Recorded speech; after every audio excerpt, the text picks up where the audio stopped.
नमस्कार श्रोते मित्र हो. कथारस सादर करत आहे ज्येष्ठ प्रतिभावंत लेखक श्री ना पेंडसे लिखित कादंबरी रथचक्र. प्रकरण 24. 15 दिवस तो कृष्णाताईकडे जात होता, पण त्याची कोणाशी ओळख नव्हती. आपल्याला सारे भिवून वागतात हे त्याला दिसत होतं. त्याच्या हुशारीचा दरारा वाटावा अशी ती जागा नव्हती. मालकीनबाईकडे आपला वशिला आहे, त्यामुळे सारे वचकून असावेत असा त्याचा समज होता. वास्तविक त्यांना भिण्याचं कारण नव्हतं. आपत्काळ म्हणून त्या ठिकाणी तो गेला. तिथल्या वातावरणात त्यानं रमावं असं काही नव्हतं. पांथस्थासारखा आला आणि तसाच परत जाणार होता. कारणाशिवाय तो कृष्णाताईजवळ सुद्धा बोलत नसे. तिनं त्याच्या अभ्यासाकरता स्वतंत्र खोली दिली. फार खोळंबा झाला तर त्यानं त्या ठिकाणी अभ्यास करीत बसावं अशी तिची सांगी होती. आपल्या मत्तीला धावून आलेली ही बाई निदान तिच्याशी तरी आपण मोकळ्या मनानं बोललं पाहिजे हे त्याला समजत होतं, पण जमत नव्हतं. 8 दिवस कृष्णाताईला त्याला समजावून सांगत होती. संध्याकाळी शाळेतून त्यानं परस्पर खानावळीत यावं, रात्री अभ्यास करावा आणि सकाळी घरी जावं. जाण्यायेण्यात तो निष्कारण वेळ का खर्च करतो तिला कळेना. खानावळीच्या कामामुळे अभ्यासात व्यत्यय आला असं होऊ नये ही तिची इच्छा होती.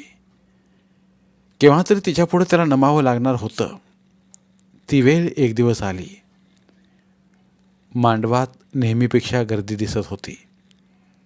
माझघरामागील पंगत नुकतीच जेवायला बसली होती. नेहमी ह्यावेळी माझघर रिकामा झालेला असे. त्यानं घड्याळाकडे पाहिलं. 8:30 वाजत होते. घुटमळत बाहेरच्या बाजूला तो उभा होता. त्याला पाहताच कृष्णाताई बाहेर आली. ती थकलेली दिसत होती.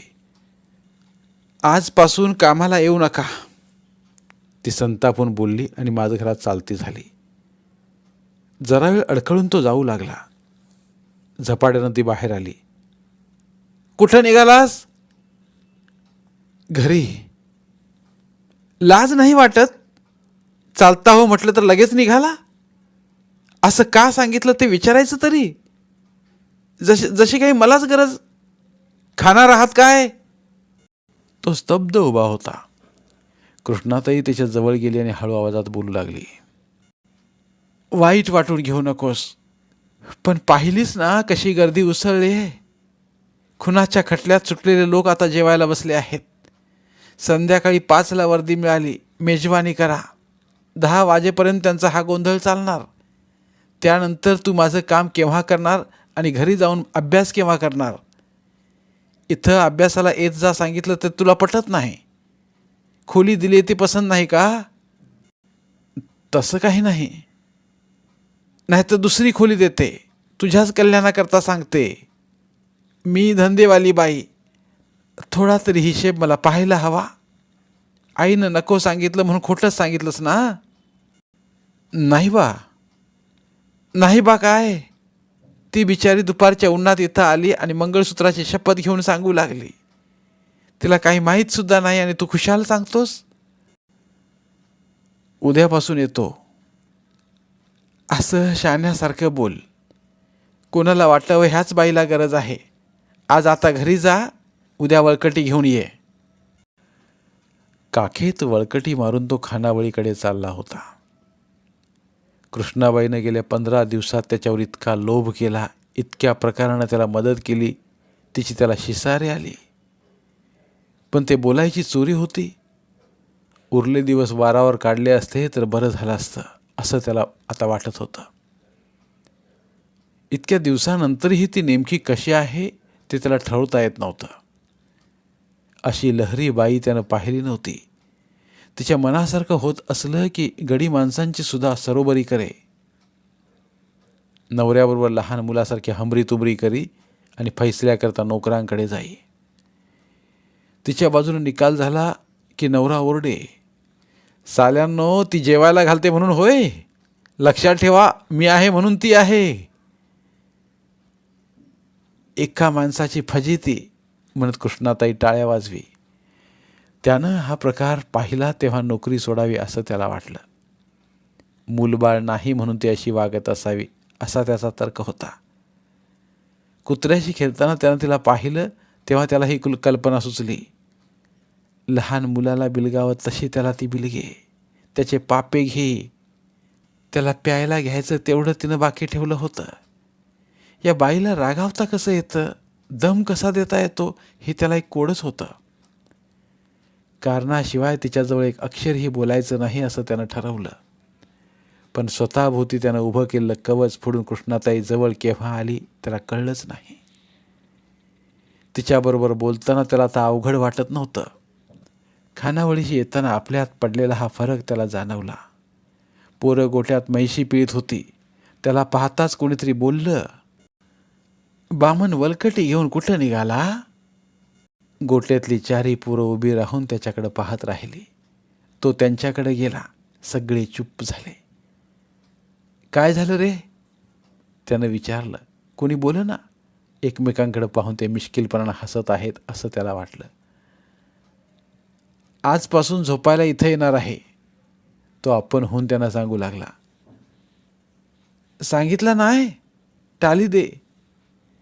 पैज जिंकावी तशा गत्यातला एक बोलला. दुसऱ्यानं त्याला टाळी दिली आणि ते खो खो हसत सुटले. कोण?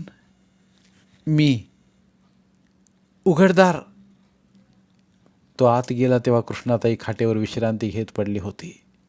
पदर सावरी ती गर्दीनं बसली होऊ लागली. तुम्ही पडा, मला थोडंसंच विचारायचं आहे. दारावर टकटक करीत जाऊ नकोस, मला आवडत नाही. पण दार उघडून आत यायचं. उजव्या खांद्यावरून पदर छातीवर आणि ती म्हणाली. आदल्या दिवशीचा हिशेब काढून तो तिच्या पायाजवळ बसला. आता तुला पटत असेल, अशी अवेळी गर्दी होते आणि पंक्ती उठत असतात, पण अभ्यास करीत होतास ना? हो. नाहीतर मी तसदी घेईन आणि तू टाक उघड्या घड्यावर पाणी. नाही. पुरणाची पोळी खाल्लीस? हो. कशी लागली? चांगली. या पोळीला तेलपोळी म्हणतात. बहिणीला परकर आवडला? हो. तुझी बहीण गोड आहे. वयाच्या मानानं तिला अजून कळत नाही. नका कळेना. पोरीच्या जातीला मुकडा हवा, तो आहे. मोठेपणी सुंदर दिसेल, असली नाजूक जीवनी मी पाहिली नाही. कालचा हिशोब माझ्या डोक्यात अजून आला नाही. वाच पाहू. वैशाखात लक्षाला 50 रुपये लग्नाकरता दिले. 2 रुपयांचं बायकोला लुगडं दिलं. बरोबर आहे. लक्षानं त्यातले 10 रुपये भाद्रपदात लग्नाकरता लुक्याला दिले. म्हणजे आता लक्षाकडून येणं 40 आणि लुक्याकडून 10. बरोबर आहे. असं काय करतंस? लक्षाच्या बायकोचं लुगडं कोणी धरायचं? तूच धर, तो मनातल्या मनात बोलला आणि लक्षाच्या नावावर 42 रुपये टाकू लागला. कृष्णाबाई त्याचा हिशोब पाहत होती.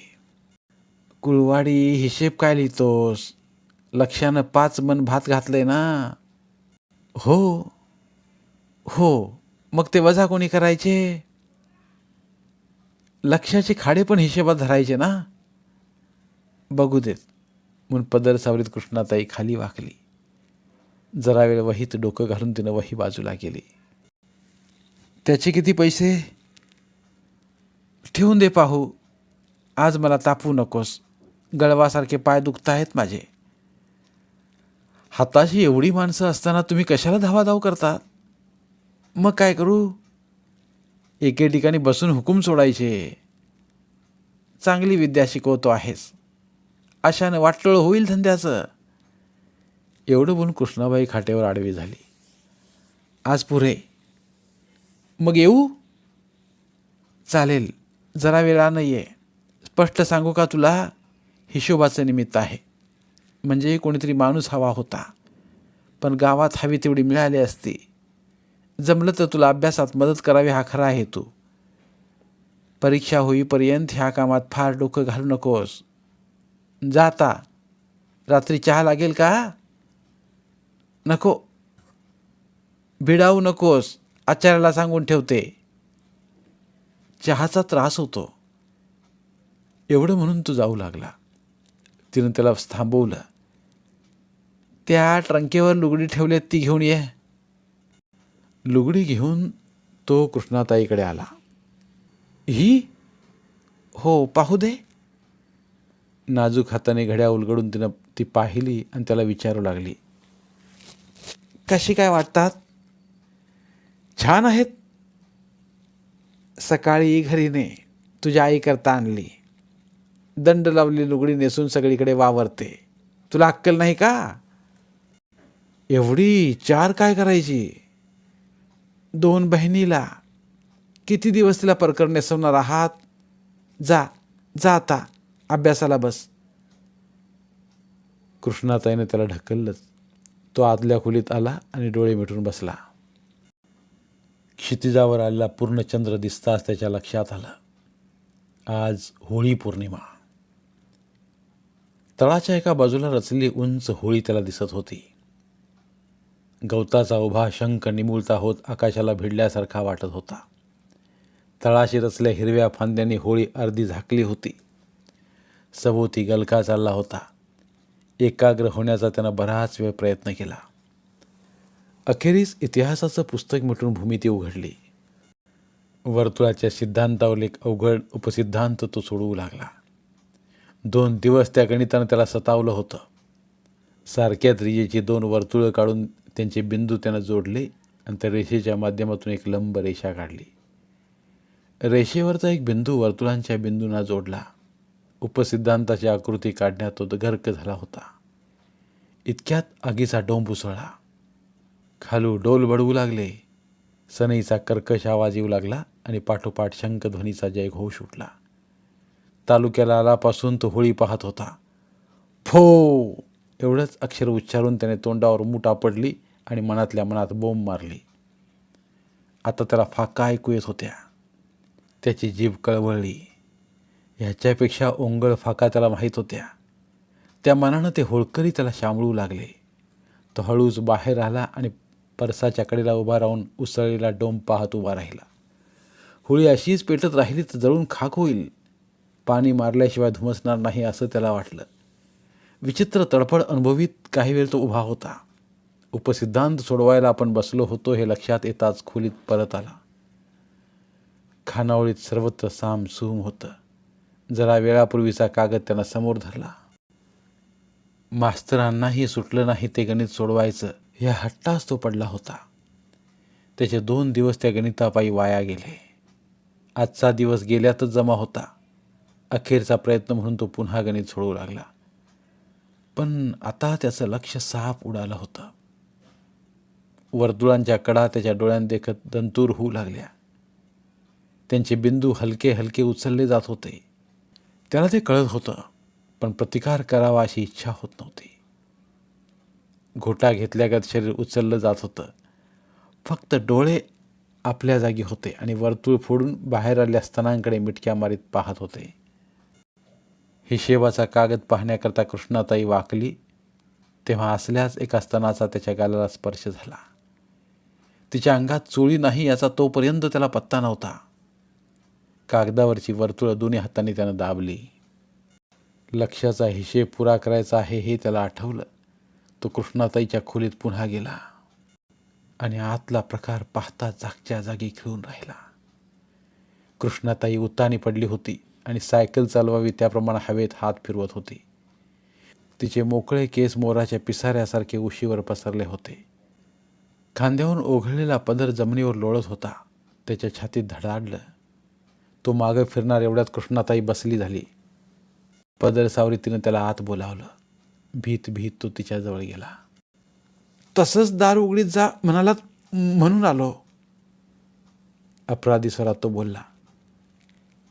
एवढं काय वाटलं तुला? अशा अवस्थेत मला पाहिलंच म्हणून? हो. वेडा कुठला? कोणी परख का आहेस? बस बस इथं ऐस पैस बस. मुलीसारखा लाजतोस कसला? केस बांधता बांधता कृष्णाताई म्हणाली. चोरासारखा तो अजून उभाच होता. त्याचा हात धरून तिनं त्याला खाटेवर बसवलं. लुगडी आवडलीत का आईला?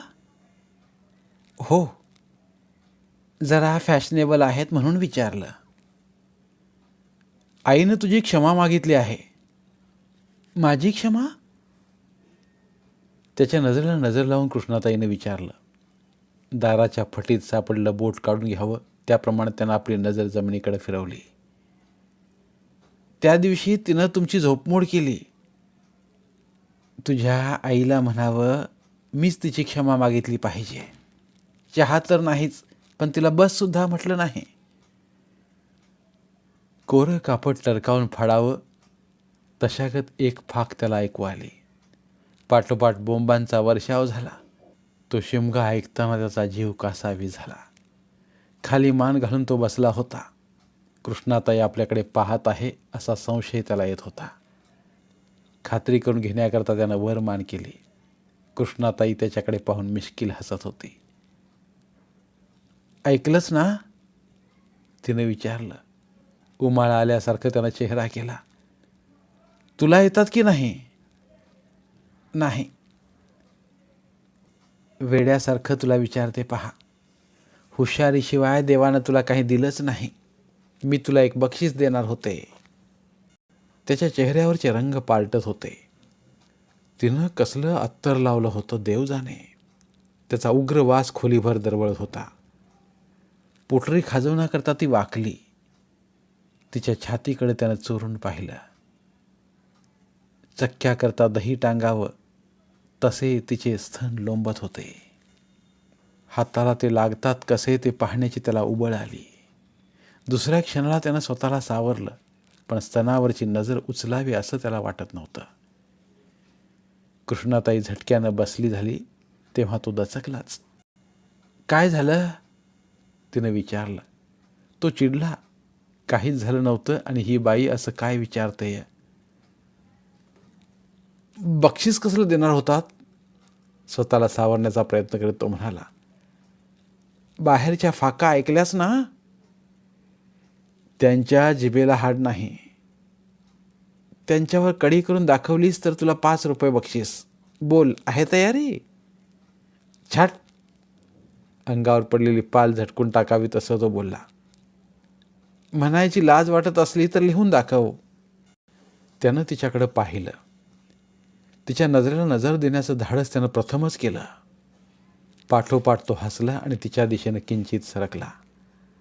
आता फक्त कृष्णाताईच्या अखेरच्या सूचनेची वाट पाहत होता, पण त्याला प्रतिसाद मिळाला नाही. कृष्णाताई किंचित मागे झाली तेव्हा तो वरमला. काही क्षण ती स्तब्ध होती, मग ती पुन्हा त्याच्या दिशेनं सरकली.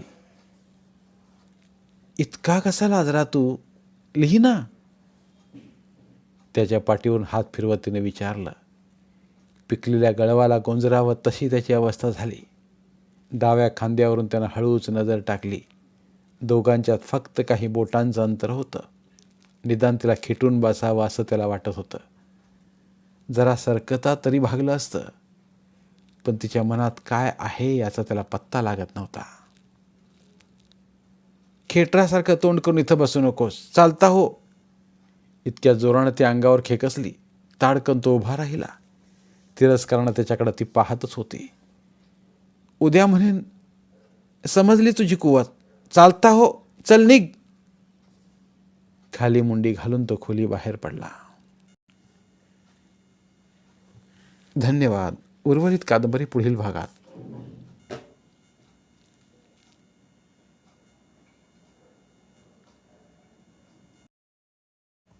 धन्यवाद. कथाकथन अभिवाचनात हवी भावभावनांच्या नवरसांची जोड मराठी बोलती पुस्तकात केवळ यासाठीच नाही कथारसाला तोड. मराठी साहित्यावर प्रेम करणाऱ्या सर्व मराठी साहित्य रसिकांनी आमचं कथारस हे चॅनल सबस्क्राईब करावं व भरपूर कथा कादंबऱ्यांचा आस्वाद घ्यावा. धन्यवाद.